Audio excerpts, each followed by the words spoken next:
আপনি কি কখনো ভেবে দেখেছেন আমাদের বাংলা কতটা মহান ছিল? শুধু সংস্কৃতি বা সাহিত্যেই নয়, অর্থনীতিতেও বাংলা একদিন বিশ্বের সামনে মাথা উঁচু করে দাঁড়িয়েছিল। বিশ্ববিখ্যাত অর্থনৈতিক ইতিহাসবিদ অ্যাঙ্গাস ম্যাডিসন তার গবেষণায় উল্লেখ করেছেন ১৭০০ খ্রিস্টাব্দে একা বাংলা বিশ্বের মোট জিডিপির প্রায় ১২% দখল করেছিল।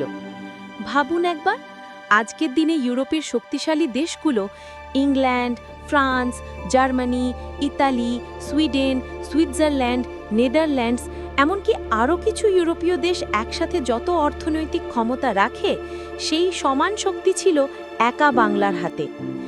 এই বাংলা, যেখানকার মসলিন ছুঁয়ে ইউরোপীয় রানীরা মোহিত হতেন, যেখানে গঙ্গার বুকে ভেসে আসত আরব, পারস্য, আফ্রিকা আর ইউরোপের বণিকেরা, যে বাংলার কারিগরির সামনে মাথা নত করত সারা পৃথিবী।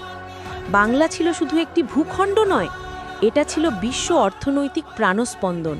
তাই যখন কেউ বাংলাকে ছোট করে দেখে, মনে রাখবেন, আমাদের গর্ব অতীতে আছে, শক্তি বর্তমানেও আছে, আর সম্ভাবনা ভবিষ্যতেও অশেষ। কারণ আমরা শুধু ইতিহাসের অংশ নই, আমরাই ইতিহাস তৈরি করি।